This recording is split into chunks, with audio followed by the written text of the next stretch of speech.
Sabi ni Commander Marcus kay Enshred, isa itong identity dagger, isang bihira at prestihiyosong parangal na ibinibigay lamang sa mga nagbigay ng malaking serbisyo sa pamilya ng hari. Ang Royal Dagger ay sumasagisag ng higit pa sa sandata, ginagarantiya nito sa may dalaang marangal na katayuan at kapangyarihan, na nagkakaloob sa kanila ng pribilehiyong para tretuhin bilang pinarangalang panauhin ng pamilya ng hari. Hawak ni Enshred ang punyal, at habang hinahaplos ng kanyang mga daliri ang may gayak na puluhan nito, sandali siyang napaisip na ito ay sobrang dekorasyon, mas pang-display kaysa praktikal na gamit bilang sandata. Gayunpaman, sa kabila ng kanyang mga naiisip, nadarama niya ang bigat ng karangalang kinakatawan nito, at isang tahimik na pagmamalaki ang namumuo sa loob niya. Ito ang karangalan. Habang nagsisimulang maghiyawan ang mga sundalo sa paligid niya, itinaas ni Enshred ang kanyang kamay bilang pagkilala. Alam niya, ang isang knight na walang hinahabol kundi ang lakas ay walang pinagkaiba sa isang mersenaryo. Ngunit ang isang tunay na knight, ang isa na nagtatayo ng karangalan batay sa kasanayan, ay may layunin na higit pa sa simpleng pakikipaglaban. Nakatuwid at matikas na nakatayo si Enshred, ang kanyang mga mata ay kumikinang sa panibagong pakiramdam ng layunin. Ikinumpas niya ang kanyang kamay patungo sa kanyang mga kasamahang sundalo, isang kilos ng pakikipagkaibigan, habang tahimik niyang kinikilala ang bigat ng sandaling ito.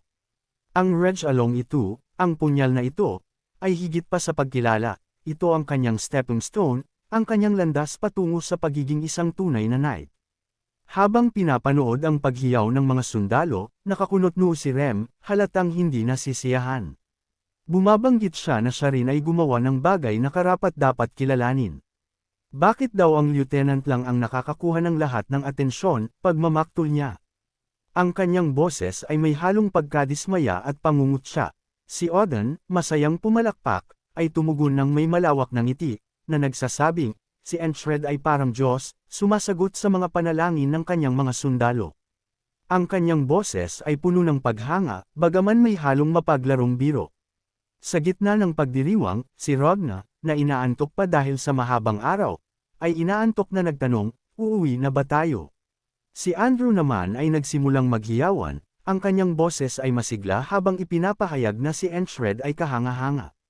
Si Commander Marcus, na may malawak na ngiti, ay bumaling kay Enshred at sinabi sa kanya na natutuwa siyang makitang masaya ang lieutenant sa parangal.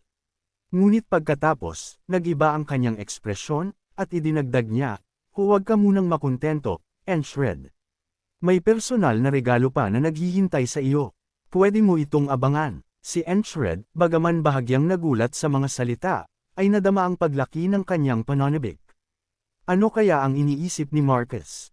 Bago siya makapagtanong pa, bumaling si Marcus sa mga sundalo at, sa isang malakas na boses, inihayag, ngayong gabi, magpipiesta tayo. Dinala ko ang pinakamainam na alak, uminom tayo hanggang sa bumagsak tayo. Napansin ni Enshred, gayunpaman, na ang ilan sa mga maharlika ay nagpapalabas pa rin ng hindi pagsang-ayon na tingin kay Commander Marcus. Naiisip ni Enshred, na may nakakalokong ngiti, tiyak na may mainit na personalidad si Marcus. Naiisip na niya kung ano ang maaaring mangyari sa piging, at inaasahan niya ito ng may halong pag-uusisa at pangamba. Nang sumapit ang gabi, nagsimula ang piging. Ang hangin ay siksik sa amoy ng pagkain at tunog ng pag-iingay ng baso. Si Rem, na hindi kailanman nagpipigil sa kanyang dila, ay malakas na nagkomento habang umiinom. Ragna, sigaw niya, na parang nangiinis ang boses, hindi ka ba iinom? Si Ragna, na sadyang mapanukso, ay tumugon ng may pangungutya, refine ang panlasa ko, Rem, hindi tulad ng sa iyo. Si Rem, na hindi kailanman umiiwas sa hamon, ay biglang itinapon ang kanyang inumin diretso sa mukha ni Ragna. Umalangaw ang tawa niya habang sinasabihan ito, tigilan mo ang pagiging mapili at inumin mo na lang. Si Ragna, na galit, ay hinawakan si Rem sa kwelyo at may kasamang maruming dere ng barbaro iyan. Gumagapang ang kanyang mukha sa pagkasuya habang tinatitigan si Rem. Sa sandaling iyon, si Odin, na may mapaglarong ngiti, ay ibinuhos ang isang buong bar aisles ng alak kina Rem at Ragna, at binasa sila ng alak. Pinanood ito ni Enshred, parehong naaaliw at bahagyang natatawa sa kawalang katuturan nito. Si Odin, na tumatawa ng mahina, ay sinabi sa kanila na umayos habang umiinom. Si Rem, na namumula sa galit ang mukha, ay tinawag si Oden na masama. Si Ragna, na mukhang naiinis pa rin, ay bumulong sa kanyang sarili, ngunit malinaw na ang kaguluhan ay gumaan sa kanyang pakiramdam. Pinagmamasdan ni Enshred ang lahat ng ito ng tahimik. Para sa isang taong nangakong babasagin ang ulo kung hindi masarap ang alak, tila nag-e-enjoy si Oden ngayon. Biglang napansin ni Enshred na wala si Jackson. Nagtataka siya kung si Jackson ay pumunta na sa lungsod. Ngunit naisip niya na malamang na hindi type ni Jackson ang ganitong uri ng pagtitipon. Habang siya ay nawawala sa kanyang pag-iisip, umakyat si Esther sa kanyang kondangan, nakaistorbo sa kanyang mga pagmumuni-muni. Habang nag-iisip, mas gusto pa ni Enshred na nagsasanay sa kanyang espada kaysa dumalo sa isang piging na tulad nito. Ngunit ang kanyang sandali ng pag-iisa ay panandalian lamang nang lumapit si Pin sa kanya, may inumin sa magkabilang kamay. Hindi mo naman iniisip ang pagsasanay, di ba? Tanong ni Pin, ang kanyang boses ay magaan ngunit mapanukso. Umupo siya sa tabi niya, inalok siya ng inumin. Halika na, Enshred, pasayahin mo ang sarili mo. Mag-relax ka naman. Dapat mong i-enjoy ang mga sandaling tulad nito. Huwag masyadong seryoso. Inanyayahan niya itong uminom kasama siya, sinusubukang pagaanan ang kanyang kalooban. Ngunit bago pa siya makasagot, lumapit ang ferry commander. Sa sandaling pumasok siya, tahimik ang lahat ng mga sundalo sa kanilang ginagawa at lumingon para panoorin siya.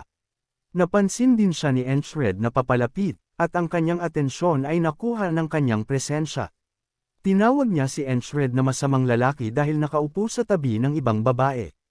Ang kanyang puso, sabi niya, ay napunit sa nakita.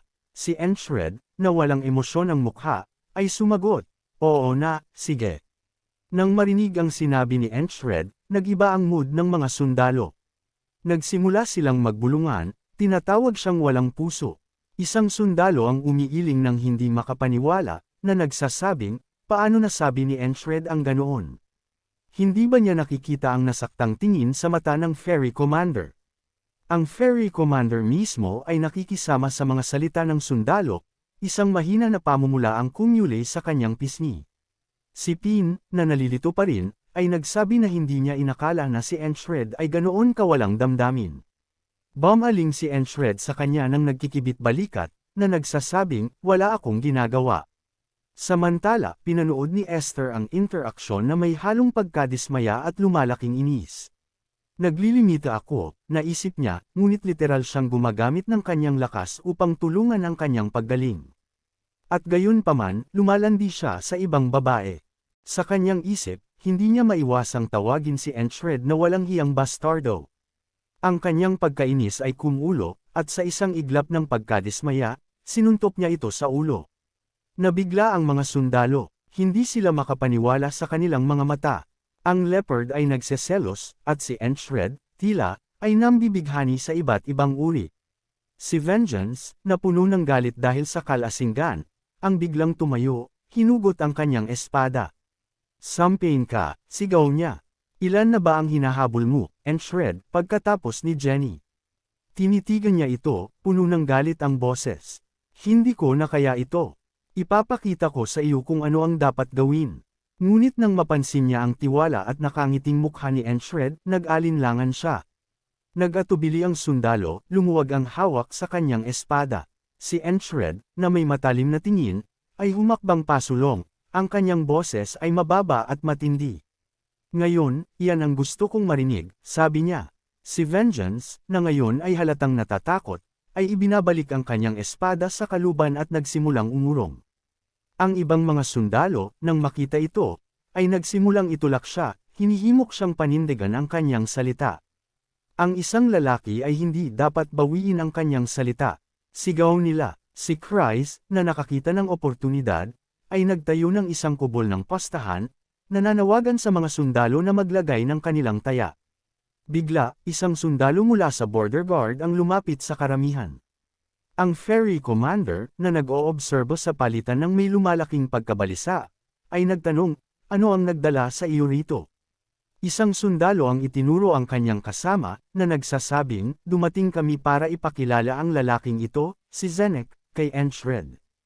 Ang kapitan ng Border Defense ay kadalasang wala sa mga external mission, kaya hindi pa nakikilala ni Zenek ang malaking pangalan, mula sa aming batalyon. Ang ferry commander ay nagtaas ng isang kilay. Masamang oras ang napili mo, sabi niya. Si Enchred ay malamang na interesado lamang sa mga duelo ngayon. Habang ibinibigay ang hamon, ang mga sundalo ay nagsimulang tawagin ang natalong sundalo na mahina at hinihingi ang kanilang pera pabalik. Ang natalong lalaki, nagmamaktol, ay sinabi sa kanila na tumahimik at subukan nilang labanan si Enchred mismo. Si Enchred, na lubusan ng nakalubog sa diwa ng paligsahan, ay nag-iisip na hindi ito sapat. Kapag nagsimula na ang duelo, makikita niya ang kanyang sarili sa isang posisyon upang makipaglaban. Nais niya ng higit pa, mas mabuti kung laban sa isang mas malakas. Ang kanyang mga mata ay nag-iikot sa silid, damapo sa ferry commander. Ngunit tinanggihan nito ang kanyang hamon. Tiningnan niya ang isa pang sundalo mula sa border defense, ngunit tinanggihan din ito. Bumaling si Enchred kay Kreis, nagtatanong, bakit sila tatanggi sa isang duelo? Si Kreis ay ngumiti at sumagot, hindi lahat ay kasing baliw mo. Si Mac, na laging seryoso, ay bumaling kay Andrew at nagtanong, talaga bang gagawin mo iyan? Si Andrew, na may determinasyon sa kanyang mga mata, ay tumugon, oo, ito ang aking patunay. Sina Oden, Rem, at Ragna ay nagkatinginan lahat sa pagtataka. Napansin din ni Enchred ang resolusyon ni Andrew. Sa isang seryosong tono, hinugot ni Andrew ang kanyang espada. Natutunan ko ang pagtitiyaga sa pamamagitan ng ating kapitan, sabi niya. Pangarap kong ibalik ang karangalan ng aking pamilya, tulad ng hiling ng aking ina bago siya mamatay. Ngunit ang pagkaalam sa aking mga pagkukulang ay nagpabigat sa akin. Ang walang humpay na pagpupersige ng kapitan sa kanyang mga pangarap, iyon ang gusto kong maging. Iyon ang iginagalang ko. Nang may mabangis at nakatutok na ekspresyon, idineklara ni Andrew, si Andrew Gardner ay humahamon kay Lieutenant Enchred sa isang duelo. Nagtrabaho ako ng husto upang hindi ako mapag-iwanan ng kapitan. At ngayon, patutunayan ko ito dito at ngayon. Si Enchred, na may mahina ng ngiti sa kanyang mga labi, ay naisip ang lumang kasabihan, ang simoy ng tagsibol ay nagdadala ng isang uri ng mahika. Isang hangin na nagpapahiwatig ng mga bagong simula. Tumangala siya sa langit, may kislap ng pananabik sa kanyang mga mata. Ngayong gabi, sabi niya, ang kanyang boses ay puno ng pananabik, ay tunay na isang magandang gabi para sa labanan. Pagkatapos ay bumaling siya kay Andrew at, nang may ngiti, sinabi, tinatanggap ko ang iyong hamon. Haharapin kita ng buong puso. Si Andrew, sa kabila ng kanyang kaba, ay pinatatag ang kanyang sarili. Humanda para sa duel. Nagsisimula ang chapter sa duelo nina Enchred at Andrew. Tanong ni Enchred kay Andrew, hindi ba't naaalala mo ang araw na iyon? Pagkatapos ay ginaya niya ang boses ni Andrew, na sinabing, subukan mong agawin ang pamumuno sa akin, kung kaya mo akong talunin sa galing. Nang marinig ni Andrew na binanggit ni Enchred ang nakakahiya niyang alaala, nagulumihanan siya. Hinarap ni Enchred si Andrew, tinulak siya pabalik. Sinabi niya kay Andrew, pero nakaraan na ang lahat ng iyon. Nang may pananabik, sinabi niya na iba na tayo ngayon. Si Andrew, na nai-excite din, ay sumang-ayon kay Enchred. Tinawag ni Rem si Enchred na kapitan, at sinabihan siyang huwag maging madali kay Andrew.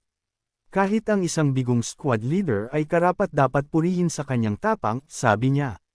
Habang nagbabangga ng espada ni Enchred kay Andrew, napaisip si Enchred.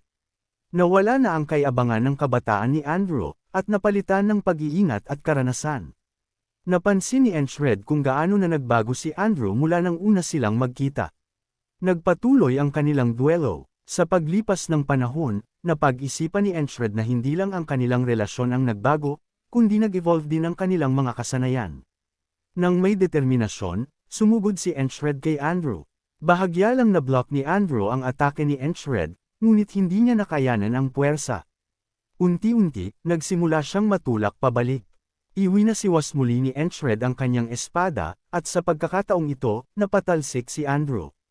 Habang bumabagsak si Andrew sa lupa, inabot ni Enchred ang kanyang kamay. Nang hawakan ni Andrew ang kamay ni Enchred, ginulat niya ito sa pagsasabing, aalis na ako. Nagulat si Enchred ngunit mabilis na nakabawi. Nagpatuloy si Andrew, sinabing panahon na para itayo muli ang kanilang sambahayan. Kung sakaling pumunta si Enshred sa kabisera, maaari siyang manatili sa Gardner Mansion.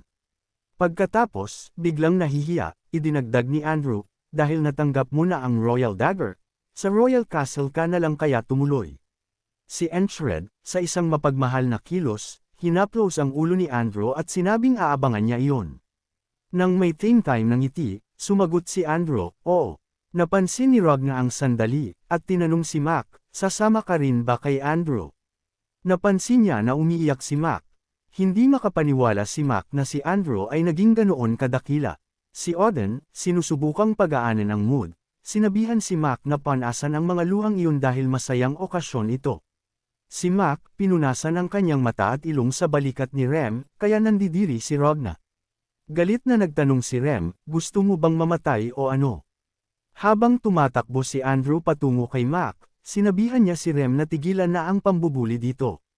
Pagkakita sa kanyang mga kasamahan, naisip ni Enshred na magpapatuloy ang piging buong gabi, kaya hindi sila magsisisi na may nakaligtaan. Sa kanyang isip, tahimik na hiniling ni Enshred kina Andrew at Mac na mag-enjoy sila. Habang tumatagal ang gabi, nagpatuloy ang piging na walang senyales ng pagbagal. Pagdating ng madaling araw, sumakay sina Andrew at Mac sa karwahe, na mukhang pagod pagkatapos guluhin ng squad buong gabi. Habang nagpapalam si Enshred sa kanila, naisip niya, sa susunod na magkita kami, sila na ang magiging marangal na pinuno ng kanilang mga sambahayan. Kaya hindi masamang makita sila ng ganito sa huling pagkakataon. Kahit pagkatapos ng piging, hindi pinalampas ni Enshred ang kanyang pagsasanay sa umaga. Ito ay isang pangako sa sarili at isang bagay na kinakailangan kung gusto niyang maging isang tunay na kabalyero. Lumapit si Commander Marcus kay Enshred, nagkomento, gaya ng inaasahan, gising ka na. Nagulat si Enshred nang makita si Commander Marcus ngunit mabilis na napansin ang Polaka at ang Esquire na nakatayo sa likod niya. Ipinaliwanag ni Commander Marcus na mayroon siyang personal na regalo para kay Enshred, ngunit bago siya matapos magsalita, hinugot ng Esquire ang isang espada, agad na nagpataas ng alerto kay Enshred. Bago pa man makapag-react si Enshred, sumalakay ang Esquire. Bahagya lang na-block ni Enshred ang atake. Ang Polaka ay mukhang nagulat sa pag-uugali ng Esquire, at ang kamay ni Enshred ay nagsimulang manginig habang nagpupumilit siyang panatilihin ang kanyang posisyon. Pagkatapos ay umurong ang Esquire, nagtatanong, gusto mo bang ituloy ko pa? Hindi mabilang na mga talam ang sumugod mula sa Esquire patungo kay Enshred. Nanlaki ang mga mata ni Enshred habang pinapanood ang tagpo. Bago pa man siya makapag-react, nakita niya ang mga talam na tumatama sa kanya. Ang kanyang hita ay nabutas, ang kanyang braso ay naputol, at ang kanyang lalamunan ay nahiwa. Sinabi sa kanya ng Esquire na sumuko. Kung umurong ka ngayon, ililigtas ka namin. Kung hindi, mamamatay ka. Sa sandaling iyon, pinatibay ni Enshred ang kanyang kalooban at naisip, kung kailangan kong mamatay kaysa sumuko, sige. Humakbang siya pasulong, determinado na magpatuloy. Hindi na ako uurong pa sa aking pangarap. Kahit mamatay pa ako ng daan-daang beses, kahit isang hakbang lang bawat oras, kahit kailangan kong gumapang. Nagulat ang Esquire nang makita si Enshred na patuloy na sumusulong. Sa sandaling iyon, namagitan ang Polaka, sinabihan ng Esquire, tama na. Inalis niya ang kanyang helmet. Inihayag ng Esquire ang kanyang mukha at sinabing, ikaw ang unang taong nakilala kong ganito. Paano mo matiis ito nang hindi mo alam kung paano hawakan ito? Idinagdag niya, kung nagtagal ka pa ng kaunti, talagang namatay ka na. Si Enshred, na humihingal pa rin, ay nagtanong, sino ka? Nagpakilala ang Esquire, sinabing, ako si Aisha, isang Esquire mula sa Red Cloak Order. Si Enshred, na hindi na makapanatiling gising pa, ay nagsimulang matamba, ngunit mabilis siyang nasalo ni Jackson. Sa boses na puno ng galit, demand ni Jackson, kaya ba't sapat na ang pagiging Esquire para gawin ito? Agad na naghanda para sa laban ang lahat ng kasamahan ni Enshred. Sa isang mapang-uyam na tono, sinabi ni Rem, medyo formal ang pagbati, ha? Sa pagtingin sa mga kasamahan ni Enshred, nagtanong si Aisha, sino ang mga taong ito?